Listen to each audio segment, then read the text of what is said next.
Hello dear students, मैं advocate अर्चना पाटिल आज आपके लिए इंडियन पार्टनरशिप एक्ट 1932 के एमसीक्यू विथ आंसर लेके आई हूँ। स्टूडेंट्स, अभी आपके एग्ज़ाम जो है वो एमसीक्यू टाइप क्वेश्चन पैटर्न में होगी, तो you have to prepare accordingly. Okay, MCQ का स्टडी अगर करना है तो स्पेसिफिक स्टडी तो आपको करना ही है, हर एक कंसेप्ट आपको अच्छे से अंडरस्टैंडिंग करके पढ़नी है। लेकिन उसके ही साथ अगर आप एमसीक्यू के प्रैक्टिस करोगे तो आपके लिए वो एग्ज़ाम के टाइम पे इजी जाएगा। और देखो, अगर एक्ट की बात आती है तो एक्ट का ईयर, एक्ट का इनैक्टमेंट का डे, ये जो सारे सवाल है ये तो आएंगे ही। और ज़्यादा से ज़्यादा सवाल सेक्शंस के बारे में भी पूछे जाएंगे, जैसे कि कौन से सेक्शन में क्या इन्वॉल्व है। ओके, तो चलो शुरू करते हैं हमारा आज का सेशन, जिसका नाम है Indian partnership act MCQ. Okay, question number 1, the Indian partnership act 1932 is an act. Option A 7 of 1932, option B 8 of 1932, option C 9 of 1932 and option D 10 of 1932। अभी आप सोचोगे कि ये 7 of 8 of क्या है, तो ये 1932 के जितने सारे एक्ट है उसमें भी नंबर्स होते हैं। तो ये जो इंडियन पार्टनरशिप एक्ट 1932 है ये 9th नंबर का था, तो इसका सही आंसर है option C 9 of 1932। Okay, second question है, according to which section of Indian partnership act 1932 definition of act of firm has been given। Okay, तो कौन से सेक्शन में एक्ट ऑफ फर्म की डेफिनेशन दी गई है? 4 ऑप्शन है।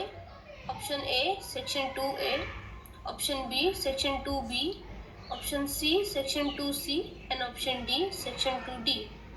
तो इसका सही आंसर है ऑप्शन ए सेक्शन 2 सब क्लॉज ए।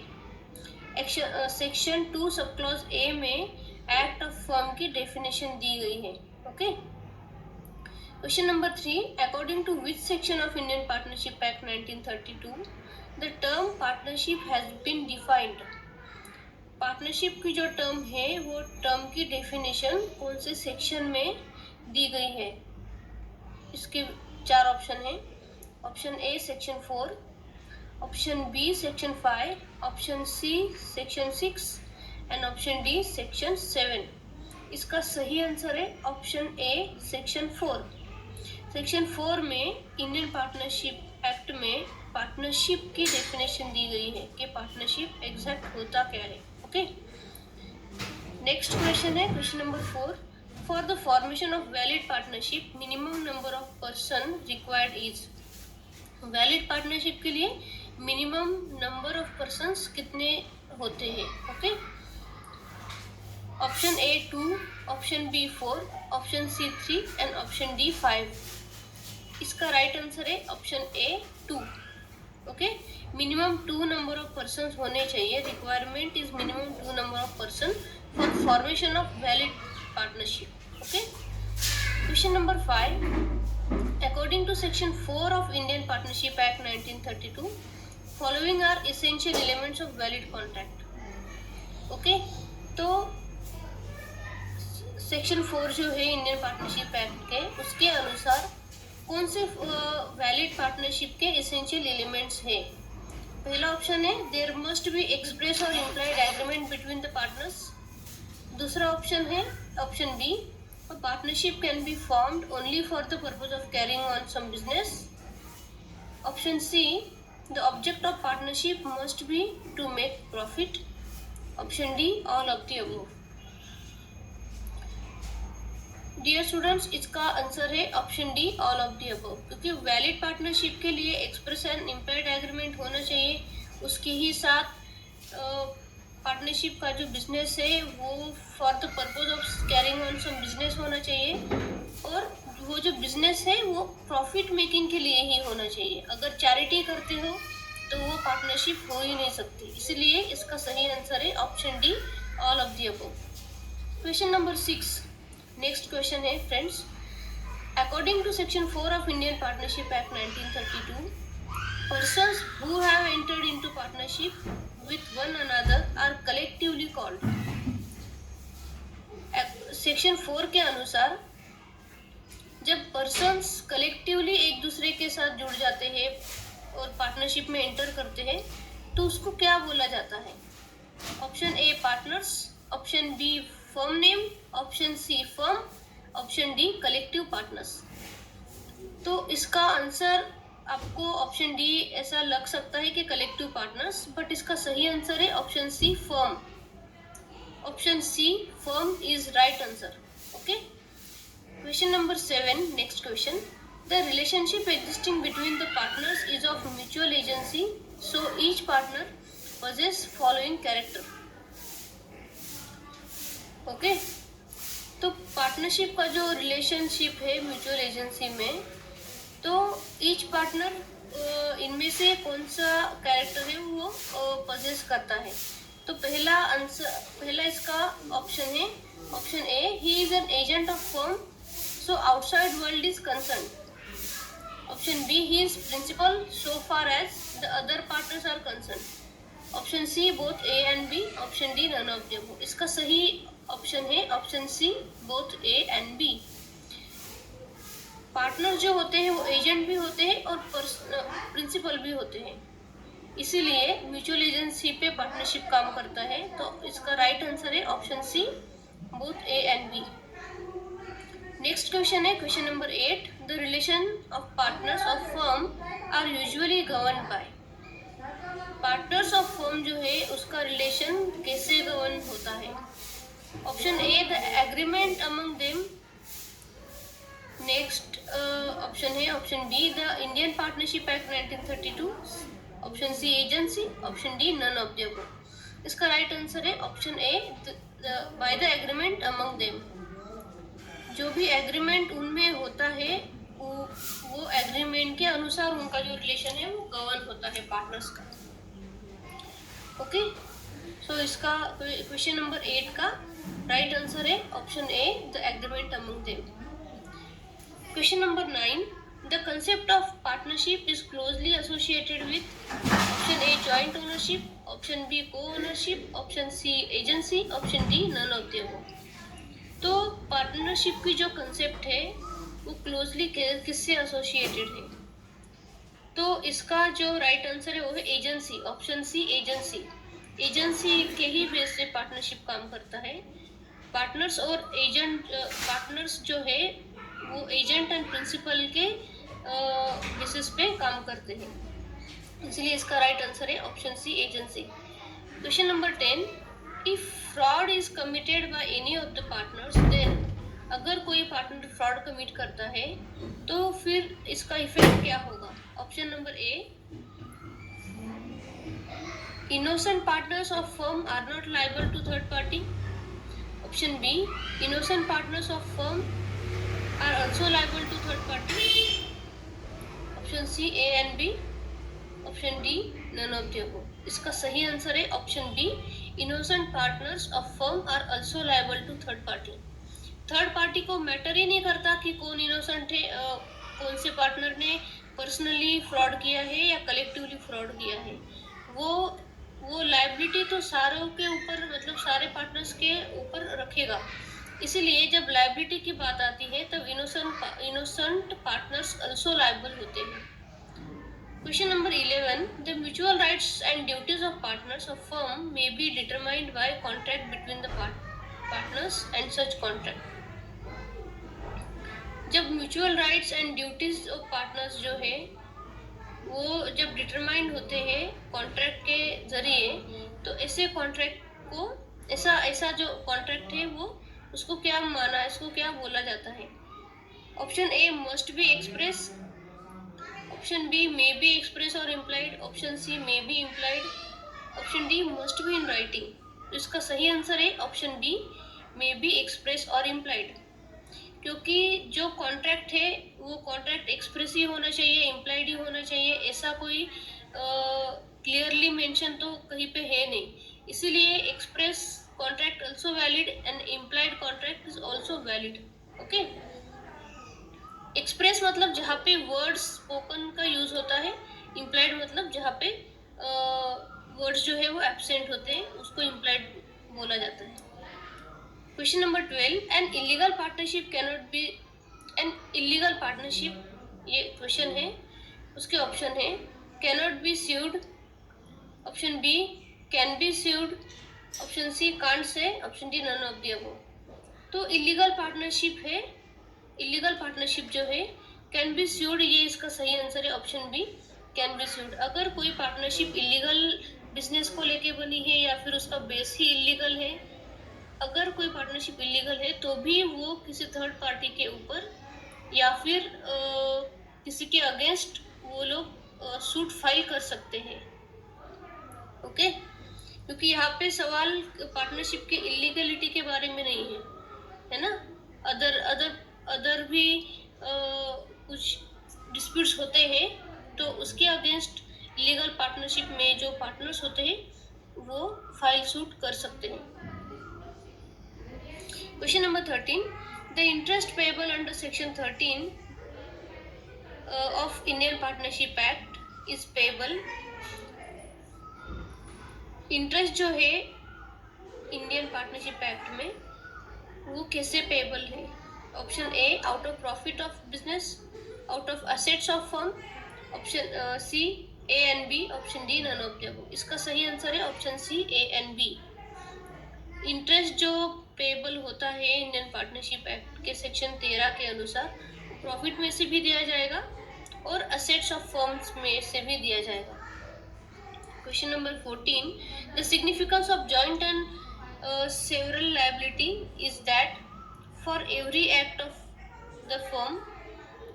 जब जॉइंट एंड सेवरल लायबिलिटी की बात आती है तब एवरी एक्ट ऑफ फर्म जो है वो कैसे, वो क्या होता है? तो option A, a partner can be sued individually, partner can be sued jointly with other partners, option A and B, option D, option C A and B, option D none of the above. इसका सही answer है option C A and B. Okay. Partner जो है वो individually भी liable होते हैं और जॉइंटली भी लायबल होते हैं. Okay. Question number 15, the liability of firm under section 26 of Indian partnership act 1932 is option A civil, option B criminal, option D tortious, option D criminal और टॉर्शियस. इसका सही आंसर है ऑप्शन डी क्रिमिनल और टॉर्शियस. Civil criminal के बारे में तो आपको पता है. टॉर्शियस लायबिलिटी क्या होती है? टॉर्शियस लायबिलिटी मतलब कोई जो एजेंट है उसने अगर कुछ काम किया है या फिर उसने अगर कुछ कार्य किया है तो उसके लिए उसका जो प्रिंसिपल है वो रिस्पॉन्सिबल होता है, उसको बोलते हैं टॉर्शियस लायबिलिटी. तो पार्टनरशिप जो है क्रिमिनल और टॉर्शियस लायबिलिटी जो है वो सेक्शन 26 में दिया है. Question number 16, the penalty provided for furnishing fast particulars in case of registration of firm. False particulars जो है तो उसके बारे में पेनल्टी जो है तो वो मतलब कितना उसको पेनल्टी रहेगा. ओके. रजिस्ट्रेशन के टाइम पे अगर किसी ने फॉल्स पर्टिकुलर्स दिए तो उसके अगेंस्ट पेनल्टी कितनी रहेगी? ऑप्शन ए 3 months और फाइन और both, option B fine only, option C 6 months और फाइन और बोथ, ऑप्शन डी 6 months और फाइन. इसका सही आंसर है ऑप्शन ए 3 months और फाइन और बोथ. रजिस्ट्रेशन के टाइम पे अगर किसी ने पर्टिकुलर्स जो है वो गलत दिए, वो फॉल्स दिए, तो उसको जो पेनल्टी है वो यही रहेगी कि 3 months और फाइन और both. Question number 17, the registrar of forms shall be open to inspection. Registrar जो होता है फर्म का रजिस्ट्रार जो है वो उसका जो इंस्पेक्शन है वो किसके लिए ओपन रहेगा? Option A by state government, option B by partners, option C by partners and their agents, option D by any person. उसका सही आंसर है option D by any person. Registrar का इंस्पेक्शन है वो किसी भी पर्सन से किया जा सकता है। Question number 18, recording of alteration in firm name and principal place of business is vested in firm name में और प्रिंसिपल प्लेस ऑफ बिजनेस में अगर कुछ अल्ट्रेशंस करने हैं तो उसके जो रिकॉर्ड्स है वो कौन बनाएगा? Option A the state government, option B divisional commissioner, option C registrar, option C central government. इसका सही आंसर है ऑप्शन सी रजिस्ट्रार। रजिस्ट्रार में वो पावर वेस्टेड है कि वो रिकॉर्ड कर सकते हैं alteration of firm name and alteration of principal place of business of firm. Okay, question number 19, section 68 of Indian partnership act 1932 deals with. Indian partnership act 1932 के section 68 है, वो किसके बारे में है? यहाँ पे ऑप्शन है, option A rectification of mistakes, option B recording of alteration in firm name and principal place of business, option C rules of evidence, option D inspection of register the file documents। इसका सही answer option C rules of evidence. Rules of evidence के बारे में section 68 जो है वो बताता है। Question number 20, prior to the enactment of Indian Partnership Act 1932 it was embodied in। आप लोगों को पता ही है कि पार्टनरशिप एक्ट जो है वो पहले कॉन्ट्रैक्ट एक्ट में इन्वॉल्व था, लेकिन बाद में जब लोगों के बिजनेस और कलेक्टिवली आके काम करना जब बढ़ा तो पार्टनरशिप को अलग किया गया। तो इसके ऑप्शन है, option A chapter 11 of Indian contract act, chapter 21 of Indian contract act, chapter 12 of Indian contract act, none of the above. इसका सही ऑप्शन है option A chapter 11 of Indian contract act 1872। Okay, question number 21, in a partnership the liability of partner is, option A joint, option B several, option C joint and several, option D joint और several. इसका सही option है option C joint and several. Partnership की जो partners की liability है वो joint and several होती है। So option C is right answer. Question number 22, an unregistered firm wants to enforce against third party और right arising from a contract. Okay, जब कोई फर्म अनरजिस्टर्ड होती है तो थर्ड पार्टी के बारे में उनको क्या राइट्स होते हैं? Option A can file suit against third party, option B cannot file suit against third party, option C can file suit against third party to concern condition, option D none of the above. इसका सही option है option B cannot file suit against third party.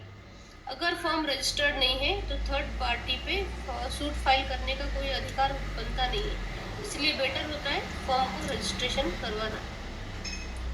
Question number 23, there is no provision in the partnership deed regarding the duration of partnership. This is, अगर partnership deed में duration के बारे में कोई provision बनी ही नहीं या फिर बना ही नहीं है तो वो पार्टनरशिप को क्या बोला जाएगा? Partnership at will, option A, option B partnership for an indefinite period, option C partnership by estoppel, option D partnership not recognized by law. इसका सही ऑप्शन है option A partnership at will. Partners की will के अनुसार वो partnership deed बनती है, इसलिए उसमें ड्यूरेशन जो है वो इन्वॉल्व नहीं होता। ओके, तो इसका सही ऑप्शन है option A partnership at will. Question 24, firm in the course of its business receive money from third party, one of the partner misapplies it। जब रेगुलर कोर्स ऑफ बिजनेस में कोई partner जो है third party से money receive करता है और उसको मिसअप्लाइज करता है तब क्या होगा?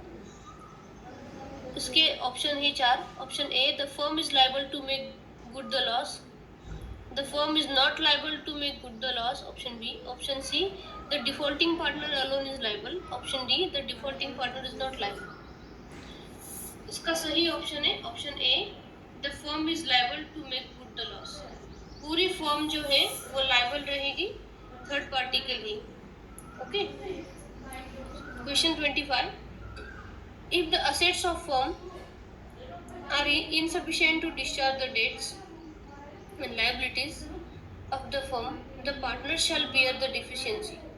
अगर कोई फर्म इनसफिशिएंट है कि डेट्स और लायबिलिटी डिस्चार्ज करने के लिए, तो पार्टनर्स के ऊपर जो डेफिशिएंसी है वो कैसे मतलब कवर होगी। तो ऑप्शन ए है in the profit sharing ratio, option B in the capital ratio, option C equally, option D as determined by the law. इसका सही ऑप्शन है option A in the profit sharing ratio. Okay. तो friends अभी मैंने आपको 25 MCQ with answer जो है वो दिए हैं, इसको आपको अच्छे से पढ़ना है। जल्दी ही मैं आपको आपका जो नेक्स्ट एक्ट है उसके MCQ विथ आंसर्स के साथ मिलूंगी। तब तक के लिए थैंक यू।